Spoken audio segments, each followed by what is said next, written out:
Assalamualaikum everyone, and thank you for joining us today. Alhamdulillah, we've got to say we have a very special guest with us, joining us all the way from Islamabad, Pakistan. We have with us none other than Sahil Adeem, who I'm sure many of you out there are familiar with him and follow him on YouTube and Instagram with his amazing talks and reminders, as well as that his workshops that he does around the world. Alhamdulillah, he's with us here in Glasgow for the last few days, and very pleased to have him here in the studio with us. So Jazakallah khair, thank you very much for joining us. Thank you for having me. And how are you? I'm awesome. And how are you enjoying the Ryan brew? Actually, it's beautiful. Beautiful. Yeah, it is. Positive comments. Just for anyone who might not know who Sahil is, Sahil is a Muslim psychologist, trainer, philosopher, and Islamic speaker. He's often confused as a motivational speaker, though he rejects that label, and I'm going to pick him up on that one. He holds strong views on about the global situation in terms of the politics and it's happening around the world, and he's an academia to the very thread of the family dynamics and the upbringing of children through Islamic lens. He refuses to align to any specific sect and promotes Muslim unity as a collective entity. His most significant contribution is with the proposal of a 100-year plan aiming to revive the prophetic tradition of making the entire world a better place through Muslim youth of today. He currently serves as the CEO of Source Code Academia, a platform offering a comprehensive array of courses including Arabic, mathematics, biology, physics, and self-improvement. These courses reflect strong elements of emotional intelligence and self-awareness through the lens of the Quran and Sunnah. Sahil had the global exposure for the problems Muslims face due to his upbringing in Pakistan, North America, Canada, and here in Europe too. He graduated from the University of Chicago and Toronto Metropolitan University. Additionally, he had the opportunity to study Quran and Arabic under a number of senior scholars in Saudi Arabia and in the Yemen too. So without further ado, Sahil, again, welcome to Glasgow. Welcome to GTV. Oh my God, that was tolerant. That was a little. Who wrote this? I don't know. I just picked up. Someone sent me and said, "This is your introduction." Yeah, to there was many if things there's that any changed from corrections there. yet, let's talk about that. Let's talk about that today as well. So through that introduction, I mean, as I said, there was a few things that came up. So how would you, best describe yourself? I mean, who is Sahil if somebody was to ask? Well, I'm more of a, I think most Muslims should be in a state of how to react to a global problem that Muslims are suffering from, even as an individual. Yeah. This is a global problem. And I think the more individuals get globally aware and we actually put set a pertinent worldview in our kids and make sure that they start from the globe and then, try and solve the local problems that wherever they are in Glasgow or Islamabad or Melbourne for that matter, or Medina. Yeah. Unless they know and unless they understand how the globe moves, how these bigger problems actually originate, they're not going to be able to solve it. This is not a Muslim problem. This is a Muslim solution that we have. We have a Muslim solution, and I think and I believe that we have the real solution towards the global problems, not just for Muslims, but for everybody. Okay. The Quran is not just for Muslims. The Quran came for all human beings. Absolutely. So I think I am just another reaction to make sure our mothers and fathers understand how to look at a child. Sure. And project the whole productive trajectory of the first 15, 16 years. After that, we won't be able to do anything about it anyway. Yeah. So the idea of early intervention with young people and things as well. Yeah. And where did this journey all begin for you, Sahil? Where did that all begin? I mean, as a young student, where did it begin? At university, earlier stage in life, where did it begin? Yeah, actually, for me, myself, there are no coincidences in the bigger plan of Allah. So I was thrown around from literally Anchorage, Alaska, to Chicago, to Toronto, to Islamabad, to Lahore, Karachi, and then the first 15, 16 years I had somehow gotten that sort of a global perspective, and not just geographically but demographically as well. my teachers were from far right Jordan and Yemen, to the Pakistani scholars, and to my most secular education system in America and Canada. It's like a mix of so many things going on. So any human being with that kind of diversity would naturally grasp a different perspective than a guy who's just walking a linear path from in any part of the world. If he doesn't move around, and we were made to move around because my father was moving around. Okay. And we were just growing up. For what purposes was it? His job as it is? My father was exiled by the government. He was a writer. Okay. Yeah, he was a writer, and the Pakistani government was like, you know what, get him out and make sure he doesn't come in. So when Benazir, she came in, she brought my father back. Even though my father was not into politics. Yeah. But he was a writer, and he was a poet. So, and my father, when he came back, he wrote against Benazir, actually, saying, you're even worse than that guy. I mean, I had nothing personal against that guy. So we went back. So it was it's an interesting mix that, me and my sibling were going through. And we were just, that kind of household, which were absorbing every single aspect of whatever we could get our hands on. Okay. And that's why, Islam became a more prominent lifestyle even as a 13, 14-year-old. And at that time, it was not that, what's the word? Religious clerics were not there. There was no YouTube. There was, you really had to really go to an actual library. You know what I'm saying? Yeah. Absolutely. It's quite a thing. And, credit goes to all marks from my father, who pushed his boys to, be around the right people to understand Islam and take it seriously. And that's how it happened. And that's where I actually think, when I look at Indians or Pakistanis, the first thing I tell youth is that you have to start moving, regardless of who you are. You have to start moving, otherwise you're not going to get a bigger perspective.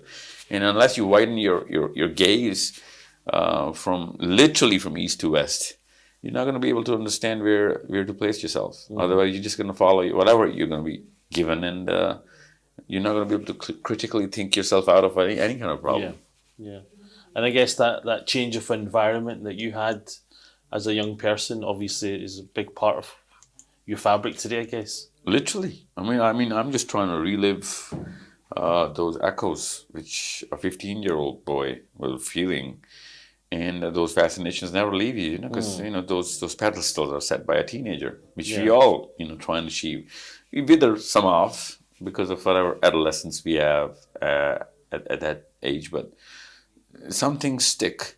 And I know that most of the problems the Muslims are facing are about 200-300 years ago. They were sewn in really deep, and it doesn't really take a rocket scientist to understand that we all have to come together. It is not going to be solved through Pakistan or Glasgow or India or Medina or Morocco. Everybody has to play his part together as a single community. And unless there is sticking glue somewhere, there are enough reasons for us to just fall apart. Yeah. And we need to find that sticking glue. And this is what I call to people like you to start using this word that you need to connect. Network, community, family, these are the keywords. We need to build that narrative that every Muslim from east to west has to understand the value of everybody else, and not just as a receiver, but a giver. And even if they understand the value as a receiver, even that will be step one. Yeah. Because even that will be energizing everyone to come in together, a single platform, and just get something. So our parents are raising, single families, and that's the bigger problem I see in, Muslims. We are not single families. We are part of a community, and we need to hold each other's hands, and we need to understand how to solve problems of Brazilian Muslims sitting in Glasgow. Yeah. You know what I'm saying? Like literally. And now we are in the age where technology has done that for us. Yeah. We can literally do more than the last 100 years combined to service this world community, like physically. And I guess that kind of falls on, or comes to my mind is the saying of the Prophet, peace be upon him, that we're like one body. One body, yeah. You know, one parts wall, of the everyone body was a hurts, brick, yeah. then, Everything body hurts. hurts, yeah, absolutely. Everything hurts.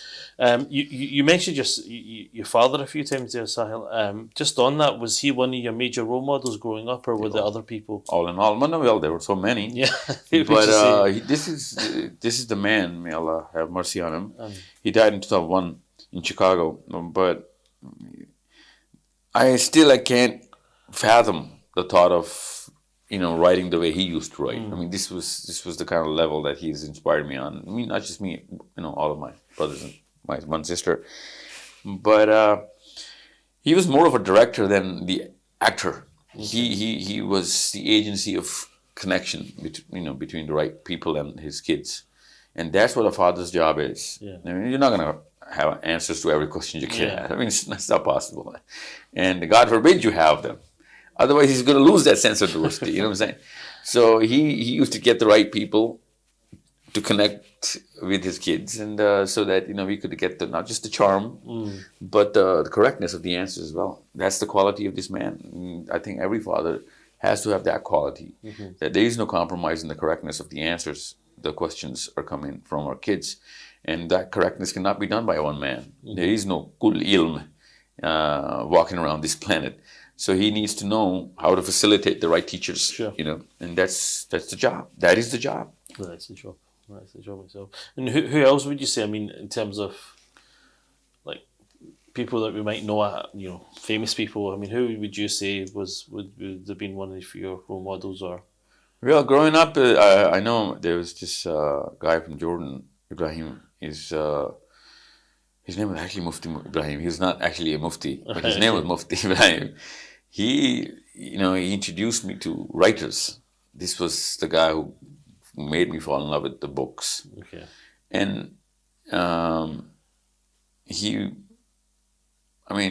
there are so many famous writers because they're famous. Like, I jumped into Ghazali because of this guy. Okay. Ibn al-Qayyim is the guy who I think is the smartest man ever born. I still believe, Yeah, absolutely. I mean, it's Abu Yusuf. These are the people who I actually, they were brewing inside of me. But later on in my late 20s, maybe early 30s, I went into a lot more of the contemporary scholarship, which is going around. Abul Ala Maududi became one of my sources of inspiration. Maulana Ishaq from Pakistan. Yeah. Oh my God, that guy is just pure nuclear potential. This is so amazing. It's like, I call him the most delicious human being born. He's so delicious. There's so many in the North American, and it's so. I mean, if you're looking for them, you're gonna find people in abundance, and they're pure gold. But my teacher, my father, had always made sure that we don't enter an echo chamber. Yeah. We had to. I had to study the Deoband school with the Bareilly school, with the Salafi school at all times. And you know what? That's how I actually train the youth now. If you want to read the tafsir of the Quran, open 3 simultaneously, and not just from the same time. It has to be, from the classical era, one from your current era, and one from the current era, but not from your geographic location, so that you can get that perspective, and that's the triangle you start. You start your tafsir from, and that's how it happened for me. It works so well because you cannot just get the sense of tafsir, but the sense of or contextualize the argument of how he structures the argument around any concept. And then you can see the counter as well, the quality of the counter. So this is how I was raised into, understanding the basis of Islam. And I think every book, and you know what? Most of the parents are complaining that, kids are not jumping into tafsir and hadith and seerah because, this one line is a little too boring as well. You just have to close your eyes and follow. That's literally not Islam. You need to give him that challenge. And as soon as he's going to start comparing, it's going to be, that much more exciting. Excellent. True. And that focus on the youth that you have and that passion that you have towards young people, because I guess it's that thing where we have to invest in educate our young people to an extent where the goal, I'm assuming, and correct me if I'm wrong, is that they're able to stand on their own 2 feet. Would that be the reason why, or the purpose why you do so much work for the young people? Not just to stand on their own 2 feet, but to make sure that, the next few generations wouldn't have to put that kind of effort just to get up on their feet. You know what I'm saying? We have not been given enough time to spend knowledge because we were not stabilized 2-3 generations ago. If our generations were politically and financially stable, we would have been a lot more knowledgeable. We are too busy trying to make ends meet. A lot more advanced as well. Yeah, literally, yeah. And I mean, that's just an add-on advancement, progress, and growth. I mean, most of the Muslim nations are literally on the brink of survival. Yeah. So we need to have that sort of competence in any field that we jump into, so that, our kids, or ideally us, would be giving our kids enough time to just stay inside the books and libraries. But I know why would they? Because, man's gotta eat. Yeah. And they gotta feed their families. So that's what I said yesterday to people in Glasgow here as well, that, you want to do 2 jobs, 3 jobs, it's okay. Just do them. But make sure you do them really well. Yeah. Because I need one generation to sacrifice their time and effort and blood, sweat and money so that the next one wouldn't. And I wouldn't want any generation to have that sort of a, dilemma to face. But now we are in that sort of a situation. Yeah. So if you're migrating to Western countries, then you gotta know what the price is. And the price is you. One full generation has to, go through the wall, and that the first man to the wall is going to be bloody. And I respect, and I think that's very honorable that, we migrate and, we spend enough time and we sacrifice ourselves, our time and our luxury, But our kids would actually grow and prosper into, stronger, more competent people who would really know what they're talking about, and they would substantiate any kind of claim that they make as a Muslim. Right now, Muslim kids, they talk, they write, they argue, but there's no substance behind them because they're not putting enough time into, doing their homework. So I don't like Muslim kids as teenagers having to work to feed their families. This is not why you migrated. Okay, that's not the purpose of migration. And even if you are, but that should be the end of it. You know what I'm saying? So go immerse yourself fully. True that. And also in regards to young people as well, one of the things that people come to, and I'm sure yesterday's event was about the thing at home for young people. How should the parents be, in terms of in that process of bringing up the young person in their home? What do you think is the main element or the main factor they should bring into consideration when it comes to bringing up young people, especially in that youth early intervention? Is it time? Because we always talk about quality time spent, quality time with your children. But on one hand, you're saying it's fine to go to a job, do this, but how does that balance out? No, I'm talking about men here. Well, the first 7-8 years, see, the Muslim woman is gifted that the divine literature is not forcing her to move around and just make ends meet. That's the gift of a Muslim woman. Because we now know through common sense that we need a dedicated mother. Yeah. You know what I'm saying? And the Quran is forcing a dedicated motherhood. And that's twice the responsibility on the man. That if he needs his child to have a dedicated mother, and no one else can actually do the job because only a biological mother will be able to do that. No nannies and no daycares are going to suffer for this sort of. So if you need a child to grow, you need a dedicated mother for that child to grow really well. Yeah. And for that, I'm saying, you want to invest fully. You got to do 2 or 3 jobs. It's all right. That's the price you got to pay for that child to actually have that sort of a nurse, that sort of a facilitator, that sort of an administrator as a mother. Now I know that ideally it shouldn't be, but that's the kind of situation we're in right now. In ideal situations, there should be a father, mother, and the triangle should be complete, where there's nurturing, development, growth.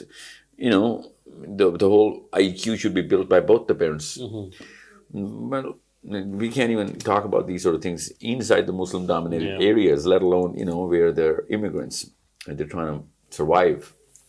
So try and understand as a man, you're not just going to have babies. You're going to have a very clear model as to how to give that child a dedicated mother. For that, you need to do twice the job. A literal job, like 2 jobs. Yeah. You know what I'm saying? So it's that sort of a decision. If you want to make that decision, okay, take the plunge. Okay, apply for that immigration. Otherwise, the priority is the children. Yeah. The next generation is the priority, regardless of whether you're in Glasgow or Islamabad or Delhi. Your job is to make sure that the next generation is fully competent and he's got enough IQ and enough EQ, and that can only be given by both the parents. Either one of them will be able to, do the job properly. So this is more of a, one first filial dilemma which any immigration or diaspora is going to suffer or experience. Yeah. Yeah. And it's that thing, and I'm sure you get this again a lot, Sahil, in terms of, everything's in place at home. Mum's playing her role, father's playing their role, but you've also got the environment that they live in. So that's always a big factor in that as well, because they're spending 8-9 hours at schools, education. They're spending a few hours maybe here, there. So there's, and obviously social media and various other factors. So I mean, there's a lot of things that go into play there. So what advice would you give in terms of parents, looking at that? They can do everything they can. And it's that other thing also, sorry, just to add on to that, is like, one child's absolutely fine. Then the next child, son 2 or son 3 or daughter 1 or daughter 2 is a different ball game altogether. Yeah, it's like a totally different breed. So, I mean, what would you say to that? Well, that's something which, it's called the curse of ignorance in psychology. Most people don't even know what they're going to go into when they're going to go into this. Because this invisible enemy, comes from the cell phones. The school system itself is designed around building philosophies. We just don't see it, so we can't estimate the damage. That's one more reason why you, as a man, should really know what you're getting yourself into. Yeah. Okay? Because now there is no help. There is no help, and most of the Muslim women are not equipped to tackle the pressure, the whole education system, the new laws and policies, the whole wave of public policy is going to. We haven't experienced the worst yet, and we can't even tackle the first wave of the big problems that we as our kids are facing. They're asking real questions because they're getting those kind of thought processes developed inside schools and classmates and whatnot. So, can we quarantine? No, we cannot quarantine our kids. No, it's not possible. I mean, it's a conscious choice you make. No, the fact that if people didn't even know what that choice was, that's the real problem. That man is the enemy. He didn't even know what he was getting his kids into. So, people who know what the problem is and then they still are making that conscious choice, then, they better understand how to, develop 3 times a Muslim inside a single child. Because he would need that sort of a skin, that sort of a guard, so that he could take the blow. And not just take the blow, but tackle it really well. Otherwise, he's not going to be able to survive, because he can't just say, Allahu Akbar, and solve a problem. People will be like, we need solid arguments, buddy. And it's not just the fact that you have real arguments. You need a really well-structured political strategy to actually create a public policy, or influence a public policy, let alone create one. And so it's not just in Glasgow, it's in Toronto, it's in New York, it's in in South America, it's in Pakistan and India as well. So you need that sort of competence from a father, particularly. The burden is on the man, so that he is going to make a decision whether he wants this sort of a family unit. And where do you want that family unit? Okay? And it's not just the Scottish policy or the influence of the West on Scotland or vice versa. It is the man's influence on his own kids. And that's something which is not just going to come through books. Can't just load your child with books. You read them, otherwise they're going to take you. It's not. That's not how it works. You're going to have to build so much competence. And quite frankly, here's the irony. The irony is that even if you were in dead center Saudi Arab, Mecca, you would still have to have this sort of an exposure to a child, which a regular Glasgow child is going through or is receiving from school or the environment, so that the Muslim mind is developed to counter these sort of things for the future. Yeah. You can't just hide our kids in, Islamabadi basements and think, everything's going to be fine. Nothing's going to be fine. This tide starts from here and it becomes a big snowball and comes down to India, Pakistan. In the next 20, 30 years, our kids will be literally not even aware of how non-Muslim the thought process is at the base. So I think there's more potential in conscious Muslims living in the West, so that they tackle the first wave, tell us how it felt, what's the damage, so that we can actually raise babies with thicker skin and better IQ and some more deeper arguments and well-structured thought, because this is you're the first row facing the wind. Do you think that we with our children, do you think we're overprotective, monocultural That's too natural. much? No. You see, as a Muslim woman and any minority is overprotective. It's not just the Muslim in the West will, of course, there are just 4 million Muslims in England. Yeah. No, they have to be overprotective because the immigrants are naturally a little more superstitious than the regular Joe. Yeah. So they're going to be 10 times more overprotective. You see helicopter moms of philosophy as well. It's like, why did you, say that, or why are you thinking on those lines? Even the child isn't even, she's actually putting bad ideas in the children. So it's natural.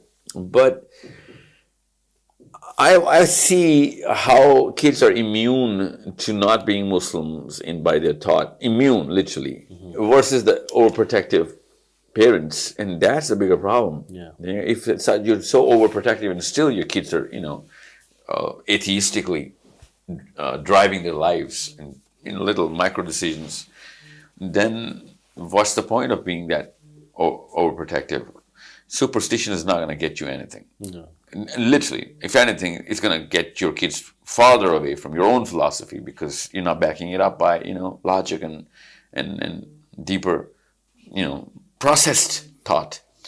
So I think it's twice the responsibility, and the way we've structured the concept of Islam, I'll tell you, that's the problem. The way we've structured Islam as a concept and presenting it to the child, he's not so wrong when he says this is not going to solve any of my problems. Okay, you need to change the way you look at it. That was kind of going to be my next question, was about that relationship that children develop, and we all develop.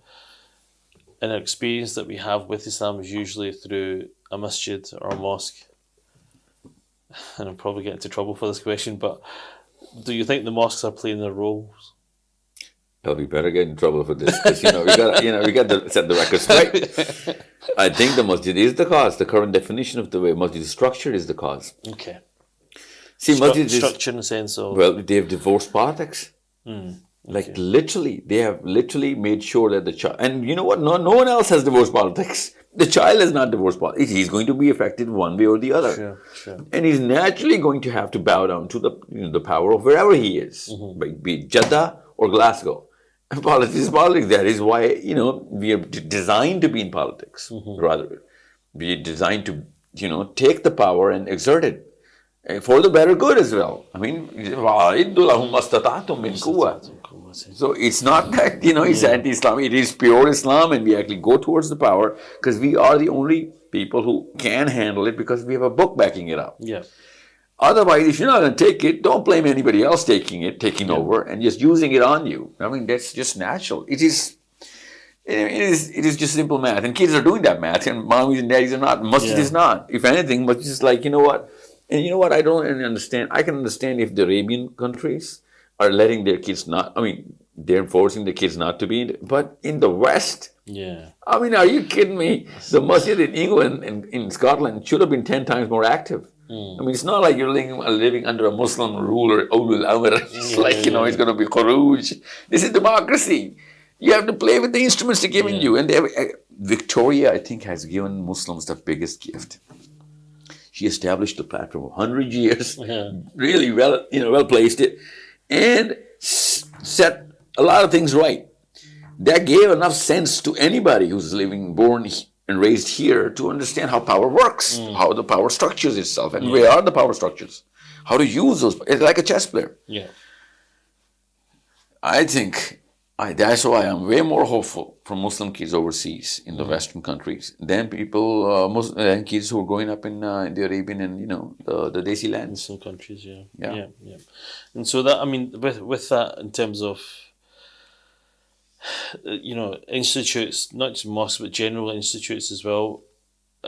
How much of a role do they should play in terms of they should literally the family, be called, not just the child but the family structure as well? Because obviously, when we talk about family or communities, the social problems, the social issues that we have, and sometimes, as a community, we're very good at hiding things under the carpet, taboo subjects, these kind of things. Everybody does that. Yeah. If you don't have a solution. So how do we? You just don't have. Okay.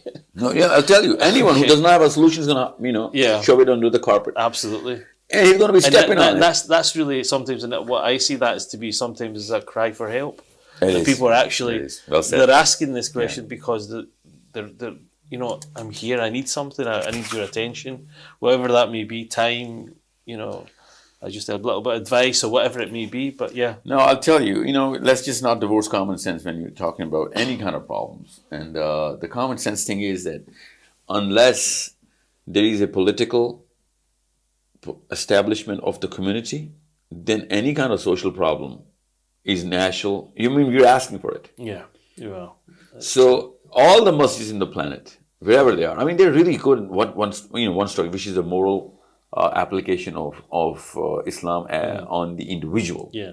And that's a job well done. Yeah. They have the literature. They have examples as well. I mean, the masjid imams are doing really good. They're structuring their personal lives. They're setting good examples. Not even 1% of them get caught because they're not into it, in doing any kind of ill in the society. That means, the masjid does purify or whatever responsibility they gives to the individual. But it's not working as a community. The people who go pray Jummah do not go to the same masjid in praying Asr. Yeah. You know what I'm saying? I mean, that's the failure of the masjid right there. That means there's something not working. So unless we have a structure, which is very clear, I'm going to give you the solution right there. Every masjid should be connected globally, at least in the West. At least in the West. And not just talking about the school of thought. Yeah. That's another fact. Yeah, I'm talking about, let's just call a masjid a parliament house for just this session. Okay. All of a sudden, the imam's role becomes pivotal in the neighborhood. Like literally, he has to act like the local councillor, running the council in Glasgow. We have councils here, right? Yeah. So, and he literally has to make the rulings as in those micro decisions as well. And he has to pick out all those competent people. To consideration. Yeah. Exactly. So this masjid was supposed to act like a tiny little parliament with 2, 3, 4, 5, 6 houses, not just the 2 houses which the English gave us. So that many kids would be involved as teenagers, and the responsibility should have been given by the masjid imam to the kids that you're going to be intervening in these sort of matters. It's not just volunteer mission; it's Islamic missions. For the neighborhood. I mean, how hard is this to achieve? It can be done on literally weekly basis, because all the neighborhood has to attend the Friday prayer anyway. It can become a town hall. And we never treat Masjid Jummah, the Friday prayer, as a town hall. No. We just have this little, written sermon. We just have to recycle it every single time, and everyone knows that everybody comes to the Friday prayer just to get out of this, masjid. As soon as the masjid, the prayer ends, everyone runs because there's no attraction there. This is where the solution is. Masjid has the solution. That's why, last year I started the campaign that the masjid has fallen. Like literally. I mean, that's the meaning of the word. Yeah. I mean, our kids are going to have to resurrect the masjid. And if they're not going to do that, someone else will. And they're not going to be calling it masjid. Yeah. And they're not going to have any Islam in there. They're going to have the same instruments. It will be on a neighborhood level. It will be on a teenage level. They will be, empowering our teenagers. And naturally, our teenagers are going to run towards it. It's like the Pied Piper thing. Whoever takes over the first mover advantage. Yeah. So we might as well just do it right now. Yeah, we need to get our house in order very much. Our house in order. It's like literally, both houses in order. Both houses in order, yeah, true. Something you said at the start, I wanted to pick up on it, Salbai, was about your idea of fixing or looking things at globally, then kind of working at the local level. Yeah, if you do not have a global philosophy, you're going to have a local disorder of the psychology. Okay. That's what I call it. If you're not globally exposed. If you can think of that a bit more, expand that for us. Yeah, if I do not know what's going on in the bigger discussion, the university campuses in America, I won't be able to make any kind of social movement in Pakistan. You know what I'm saying? Because I know where it comes from. It's basic psychology. That, whoever is building the primary, we are under the prevalent thought of somebody. And that's not a Muslim thought. It doesn't take a rocket scientist to know that. Most of the Muslims are under a Muslim thought. Because the masjid is not creating thought leaders. We are actually literally designed to not think. Because our last 700 years training is on fiqh. Fiqh is lawyership. Lawyers are trained not to think. But Quran doesn't just have fiqh. It has hikmah. Yeah. It has the thought. All of our Sahabas were thought leaders. Like literally all of them. You can't even find an exception that, this guy was just, saying, since Ali bin Abi Talib said that, I'm going to follow it. No, Sahabis didn't think like this. But we are trained to say, because I was trained by Shafi'is. Yeah. So since Imam Shafi'i said that, but my teacher was like, you know what? Unless you can prove Shafi'i is right, you cannot follow him. Yeah. That's the exact reverse cycle. Yeah. So lawyers are not going to do thought leadership. And as Muslims, we're trained to be lawyers. And so much so that we can actually, any lawyer would love to take up a case, right? Yeah. So we're taking up cases against Muslims. You know what I'm saying? And most of those cases, even if we win those cases, we're going to lose as a nation. Yeah. So somebody else has been winning this case, which is not a Muslim, on how to think, what to think about, where is progress, where should we take the next 100 years. And those were never Muslims in the last 600-700 years. Because masjid is not making us think. And even if they were making us think, we were thinking about how more of a Muslim I am than my next door neighbor who is a Muslim, because he's just happens to be a Salafi or a Shia or a Sunni.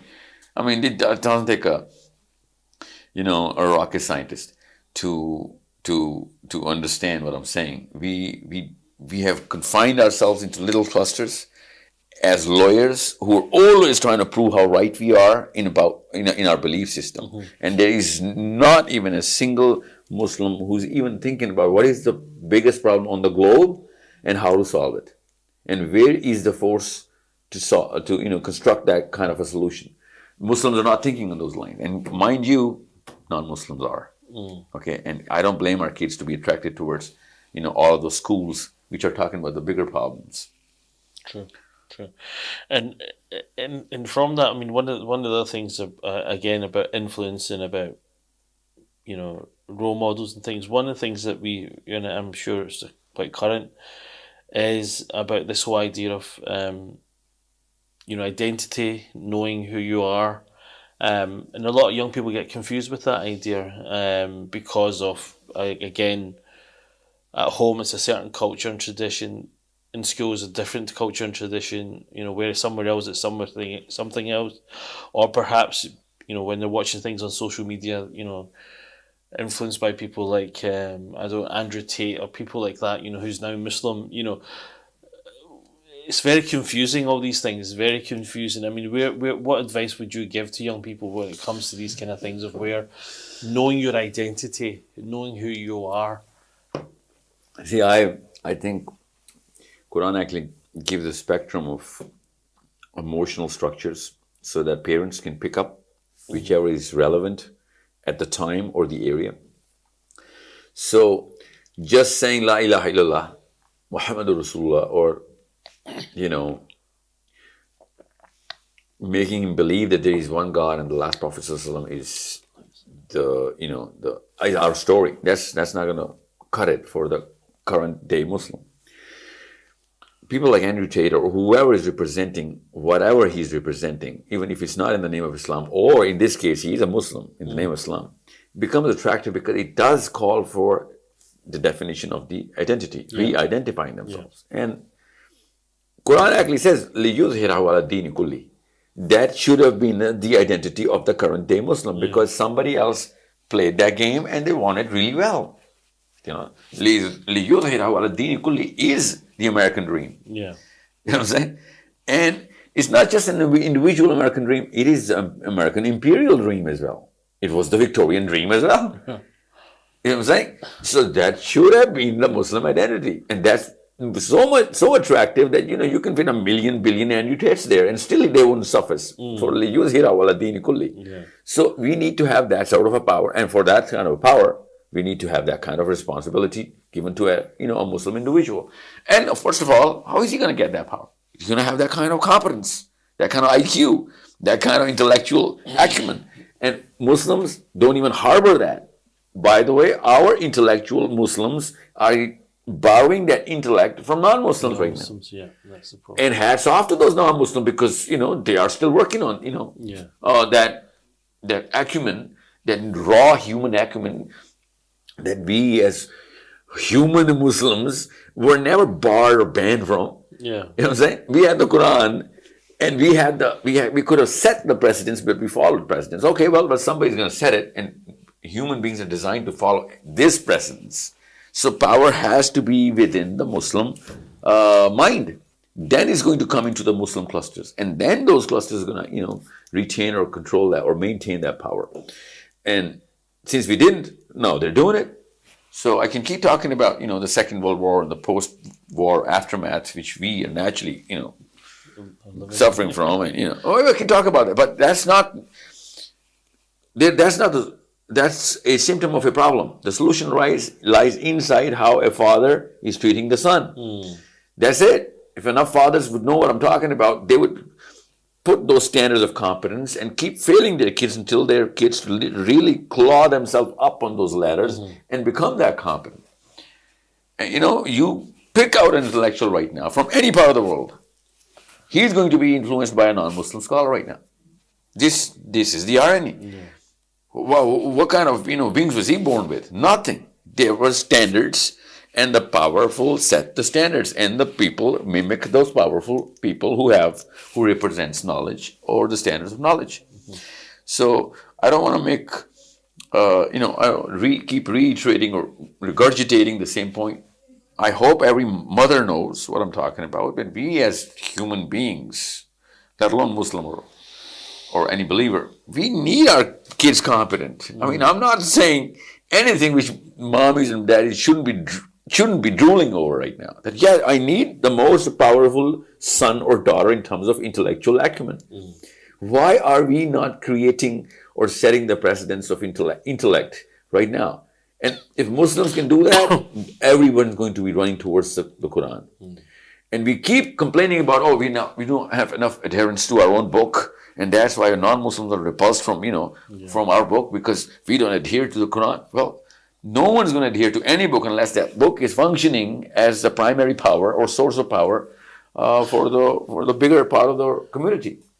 We are not in power, no matter where we are, from east to west, from Australia to Alaska.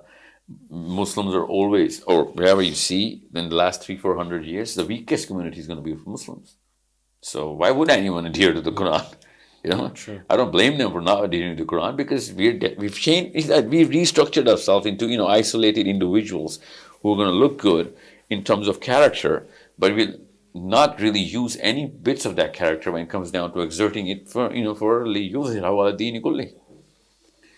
And in regards to again upbringing, I mean one of the golden rules that some people that you hear a lot about is the saying of Ali about the 7 years of nurturing and loving, 7 years of discipline, and then his final 7 years of friendship, befriending your child.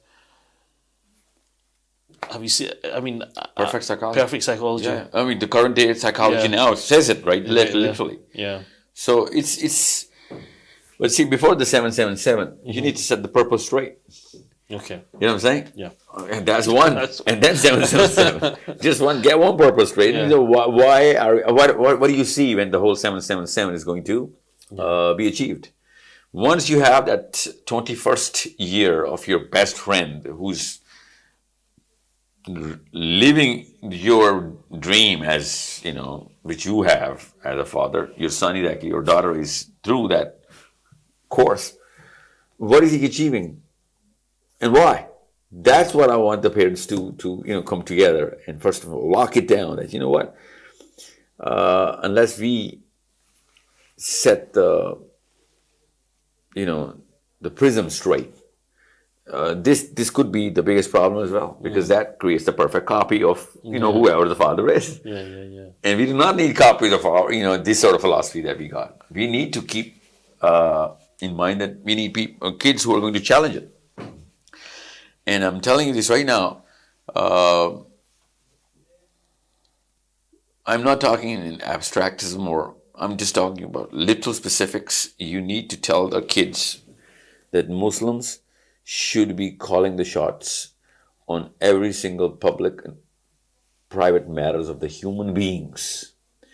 If they cannot do that in their own lands, no one's going to start to believe them or take their word in their lands. So we need a working model, and that working model ideally should have come from a Muslim place. But I'm telling you this right now, the Western Muslims can slipstream. Yeah. And if they know how to slipstream from their own culture, they can actually use the Quran. So I still have hope. Of course, they're going to both go hand in hand. Yeah. But, kids in Glasgow naturally, and I've tested it yesterday, kids in Glasgow are way over the curve compared to any Pakistani is living in Lower Islamabad. So that's the gift. Use it. But you know what? More intelligent the child is, the more problems you're going to have if you're not well set in your philosophy. Yeah. Dumb children are not going to challenge your philosophy. Intelligent kids are, and that's their job. If they cannot challenge or conquer his own father, how are they going to conquer Scotland? I think they should be encouraged to, in fact, do it more. Yeah, exactly. Absolutely. Time is getting the better for us. Just a couple of more questions. Now, just on the Quran and Hadith. I mean, your favorite surah of Quran and why? Oh, I can't. Oh my God, there's so much to play with there. It's about the time. Okay. It's about the problem. Okay. If you're suffering from a bigger problem, you'll see which surah is going to become your weapon, or whatever time that you're in right now. In terms of your emotional. Let me ask you that. What is the surah then that gives you, you're having a bad day? Oh no, I'll tell you. You're having a bad day and you want something. I live in Pakistan. You want that verse or that surah. I live in Pakistan. Yeah. You have a bad day just about every other. So surah is too big of a word for a Muslim because there's so much in every surah. But I know that one ayah keeps me going, which is Hal Jaza'ul Ihsani illa Ihsan. This keeps me going at the worst of the worst days, the worst of the worst moments. This is the fuel that is going to pick. This I can raise a dead man. Hal Jaza'ul Ihsani illa Ihsan. That, it's just self-explanatory. I hope everybody. I'm going to start crying if I explain this. This is the way Allah sees the standards of how a human being should be looking at anything, especially other human beings. The deed that is done upon you. It's like, oh my God. It's can there be any other reward for an ihsan than the ihsan that was done on you? It's like. My whole life philosophy, pivots around this one ayah. And whenever I read any kind of philosophers, be it Hume or Descartes or, I just cannot see how else to ground myself as to, the biggest anchor, the mightiest of those anchors becomes this ayah. I'm just, I'm still feeling so bad by just picking one ayah. Yeah. Because I'm leaving so much that, you know, but this is the one that just I just can't get this out of my heart and head. Any given second, you're gonna take an MRI. This eye is gonna be like top of the list. There's gonna be so much more, but this eye is gonna be like. And amongst the companions of the Ashab Rasul. Oh, it's a journey. Awesome question. It's a journey. Who's your favorite? And why? Okay, I'll tell you. The companions, and mommies should listen to this, okay? Because the way you're going to structure that archetype, that caricature of the Sahabi, that's where your child's whole life journey, at least for decades. Because, I plotted one day, a few years ago, of what kind of influence I had and what kind of life aspirations I was generating, because this is a source of energy. And I found out that it was one companion that was causing that sort of, movement inside me. So I started with just like any other child with Umar al-Khattab. Any boy who reads enough about Umar al-Khattab. By the way, I was trained on Umar al-Khattab. It was like, a whole series of, projects and tasks and lectures. And this is where my Yemeni teacher comes in. This guy was all about Umar al-Khattab. So I started off with Umar al-Khattab, and then I went into Salman Farsi. Because somehow I kind of, taught, every child, I am Salman Farsi, because I'm going to teacher to teacher to teacher. Yeah.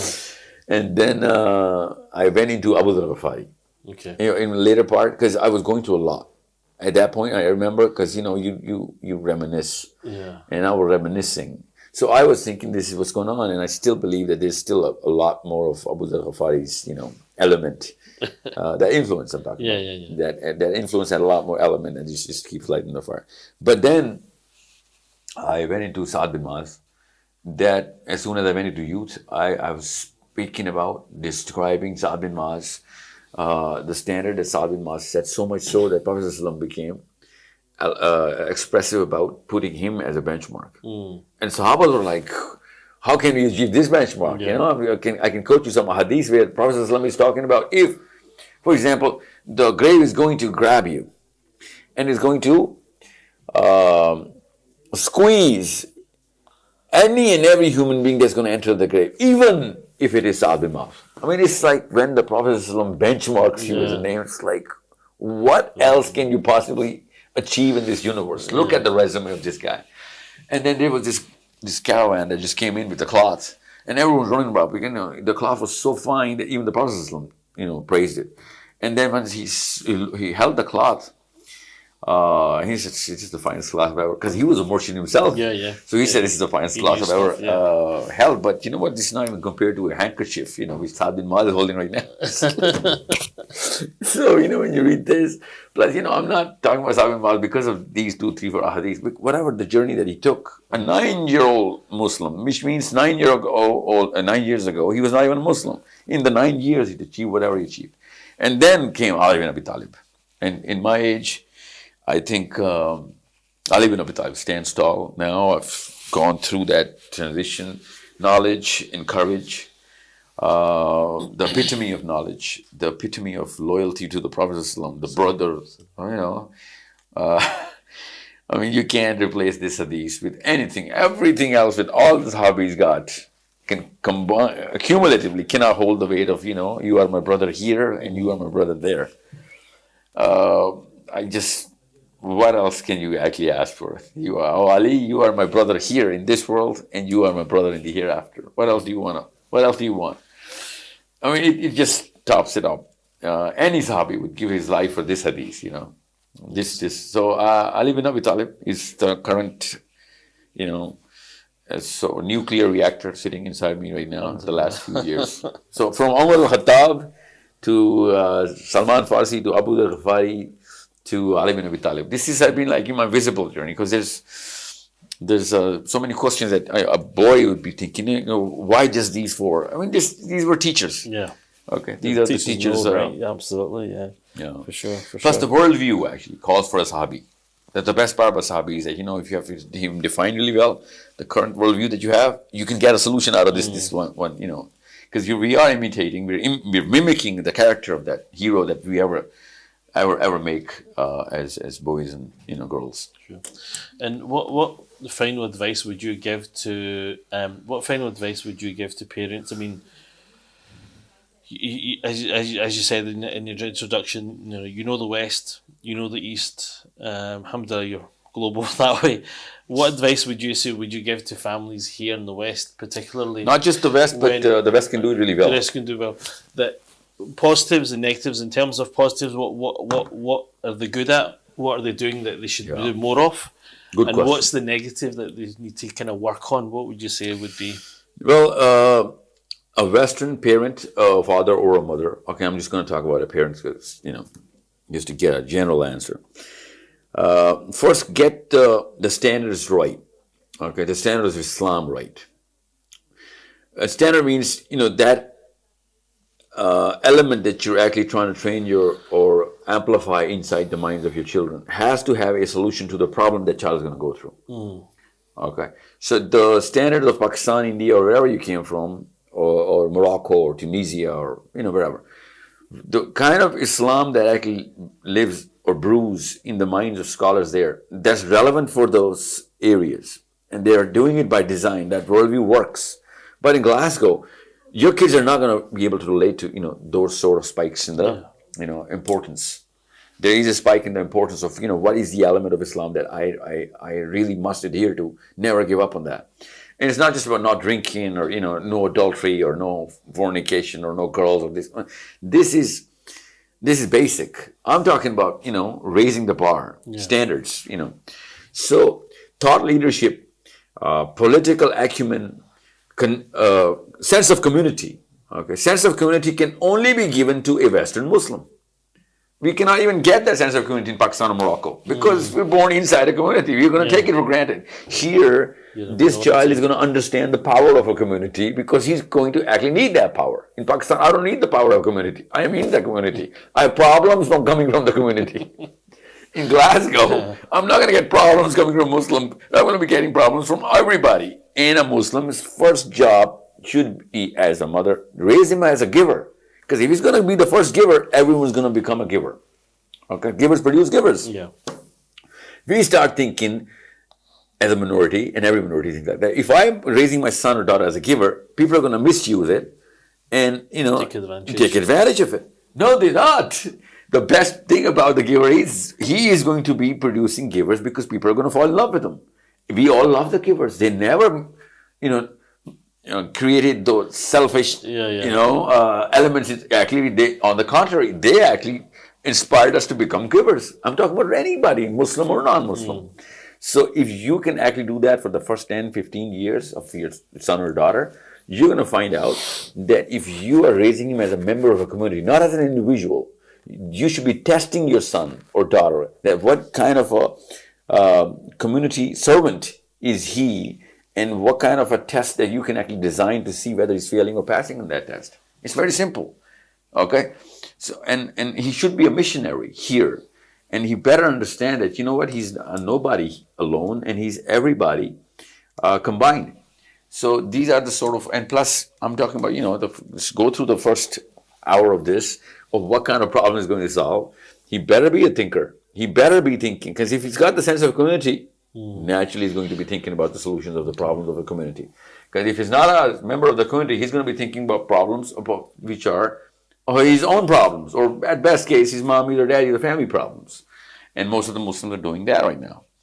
So make sure he's thinking about 2 billion Muslims, and initially make sure he's thinking about all the Muslims of Glasgow. First, he's going to solve the problems of Muslim community in Glasgow. Naturally, he's going to be taking that up a notch by talking about European Muslims and then the global Muslims. Only a member of the community is going to solve the problems of the world, regardless of what kind of religion he has.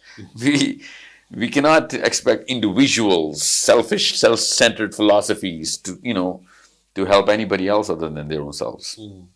So I guess it's that thing of know the issues, know the problems. No, that's whether your son knows them. That's the underlining factor here. Yeah. Know the issues and work according to that in terms of solving. The solutions are going to come on his own. Yeah. But if he's not even looking for the problems, how can he even expect that he's the guy who's going to solve them?